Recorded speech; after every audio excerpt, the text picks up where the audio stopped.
It's my great pleasure to welcome Marissa Myers. She is the big name from Google. Her title is VP Consumer Products, but she's much bigger and most well known beyond that title. It's a true pleasure to welcome you, Marissa. Thank you very much for having me today. Who better to ask this question than you? What is the next phase of search? Well, I think that search has already come a long way. But when I think about the future of search, I think about modes, media, and personalization. And implicit in personalization is social. So when we talk about modes, the question is, how do you search? And how people search is changing. One, they're asking harder questions. And two, they're asking questions in ways they never have before. So they're doing things like, for example, using voice search. Today, 25% of the searches we get on Android are through voice, which is just a huge surge in overall usage. The fact that it didn't exist 18 months ago, and today a quarter of the searches come in by voice. We have things like Google Goggles. Can I take a picture and have Google tell me what's in that picture, tell me something about it? These are how modes are going to evolve. So people are going to have all kinds of different ways they do their search, and we need to provide for all that. Then there's media. Not necessarily how people are just asking the questions, but what kinds of answers we give them. And traditionally, we've given them answers that are web pages. A few years ago, we rolled out something called Universal Search. And Universal Search brought images, books, news, local, all together into the search engine. Is something we're very proud of. But how do we go even further than that? How do we bring people great answers, not necessarily just great references to information? We of course want to, find all that information, refer people to the content, but how can we make the experience even more of what they're looking for? And the final piece is personalization.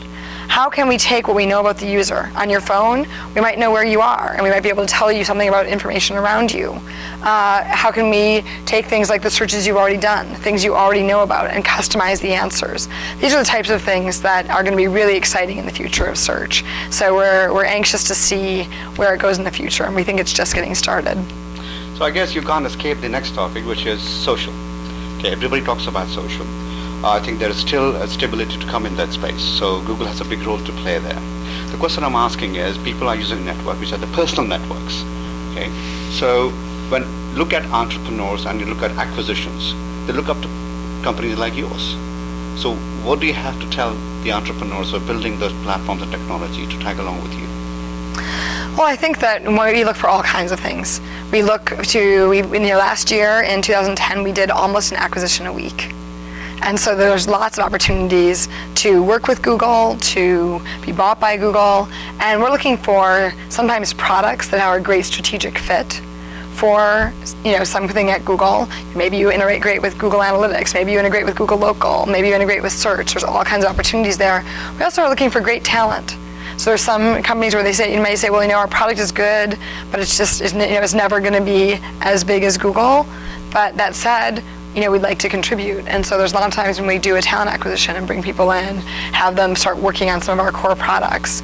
And both of those types of acquisitions really work. And so we're looking for great product ideas that dovetail with our suite strategically. And we're also looking for great people. Products don't get released without you taking a second look and a third look, maybe. So people have this question, what does it take for Marissa to release a product? Sure. Well, today I'm working mostly on local and maps. And so working with both the product managers and the engineers there to really look at that whole ecosystem of products, map on desktop, at mobile, how do people find local information, all of these types of things. Also looking at something that I would call a contextual discovery. But if I look back historically at other products I've worked on, and what does it take for us to release a feature? We really want to make sure that something is excellent and that it's beautiful before it goes out. So we do all kinds of internal testing, limited beta testing before something goes out. We'll do something we call dog food, which happens inside the company based on the phrase, eat your own dog food. We use Google Calendar inside. We use Google Local inside. And so we get lots of feedback from the now 25,000 people who work at Google, which is already a nice big test set. But then we'll also sometimes use trusted testers, a small set of people outside of Google who we know can give us really good insights and really good feedback. And so a lot of times when we look at a product, we'll think, okay, what did we set out to build? Have we really achieved that? And what's the feedback been from our own usage and from these early testers' usage? And that a lot of times really colors whether or not we're ready to go with the product. So talking about beautiful products, the obvious thing that comes to mind is the simplistic and holistic approach you took and the stand you took in making your homepage the simplest and the most beautiful page, and you took the stand. So we are at TiEcon, and people always ask this, that's probably the hardest decisions for her to make, and it was the best decisions to have made for Google. So is there something that you will share with us about the decision making process? Sure. There's all kinds of different pieces that play in here. So one, I have to first say it wasn't my stand. So Sergey designed the original Google homepage, and it was just a logo and a search box, and he didn't even use buttons because the search box, the return key, works just fine. And so the homepage has really been mine to be the guardian of, based on his great idea. This idea of saying, let's be minimalist. Let's say that search is what we're really good at, and search is what most people who go to Google.com want. So let's put that first and foremost, and really have that sing. And I think that has been really important. I think the other piece is, it's almost a slippery slope observation that when you add things to the homepage, it's very hard to take them off. Because inevitably there's a stakeholder in the company that says, wait, this link is really important to me, and and we need this in order to have traffic or to do what we're doing. And you might say, well, yes, I understand that's true, and I understand the link helps, but is this the most important thing you can have for Google right now? That's always the big question. So one, you have to have a very discriminating sense of what should go on the page at all. And then you also have to have a sense of minimalism. How can you have just on the page what people need? Recognizing that, for a lot of companies, they try and do so many things, and Google certainly does a lot of things. But usually there's 5 to 7 things that people remember. They think, oh, I know Google has mail, and I know it has search, and I know it has maps. And those are the things that is really important to have on the homepage, and it's important to have that user focus. What is the user looking for? Not necessarily what would be good for this group or this team inside the company. That's a hard thing to do because obviously you work with these people and you want to make them happy. The next product I wanted to ask you about is your driverless cars, so that consumers understand.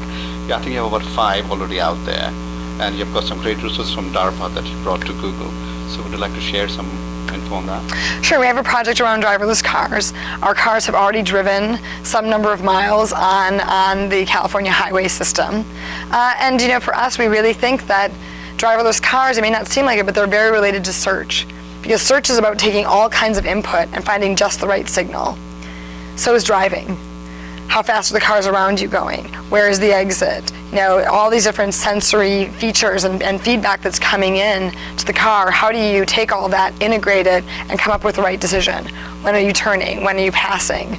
Right? All of those types of things are really about looking at a huge amount of information and finding just the right signal. So my last focus area is the culture of Google, the work environment. You retain the absolute best resources. How does that happen, and how difficult, how easy is it for Google to maintain? Well, I think that our culture has been very self-sustaining. It's interesting, in the early days of a company, the culture can change a lot. And ours didn't really, because we were hiring people who were motivated to try and change the world and change the world for better and recognize the value of information and data. And I think that the early hiring kept our culture very stable. And then, just after about 1,000 people, I started noticing something. I would ask new people, well, why did you choose to come to Google? And they would say, I came here for the culture. And then I started to realize that when you come someplace for the culture, the last thing you want to do is mess it up. Right? You're there to experience it and be a part of it. And ever since then, our culture has been very self-reinforcing. We're still hiring people who have the same values. But now we're hiring people who have the same values who are coming to Google because they want to participate in the culture and they want to participate in what's happened to date. That's ultimately made the culture very easy to sustain. So my last question again is obviously relating to the same segment, which is retaining the workforce and maintaining the culture. Because when you look back, it hasn't been that long, but it has been very long. Depending how you take a look at when Google was formed. But when you grow and you become so huge in the world, retaining that culture is very, very difficult. So if you can share with us 1 or 2 examples of how you try to reinforce those values. Well, I think that, we really value our people. We try and pay them well, give them good benefits. We know that what really makes or breaks a technology company is the people. Right? You might have the best products, you might have the best partners, you might have the best advertisers, but if you don't have the great people, you're not going to build the next great generation of products. And focusing on that as the value, recognizing that retention is really important, is something that Google has done really well. And the best way to excel at it is just to focus on it. Because when you grow this big, you have to have constant innovation happening at the same time, especially That's for a right. company like Google. You have to have entrepreneurship inculcated in there. So, it'll be good to understand, how in some way, if you could summarize for us, to nurture this culture of innovation, entrepreneurship. Sure. Well, I mean, one of the things that we do that people often talk about is 20% time. So how do you let people know they're valued, their ideas matter, what they're passionate about matters? And that's really 20% time for us, saying up to 1 day a week, you can work on whatever you want to work on. And for a lot of people, that's really empowering. Like, employers will often say that, to say like, wow, my ideas matter. And they matter so much that you're willing to give away 20% of time and productivity in order to see what comes of it. I think that things like that end up being really, really strong contributions. Thank you so much. It's been a pleasure. Thank you very much for having me.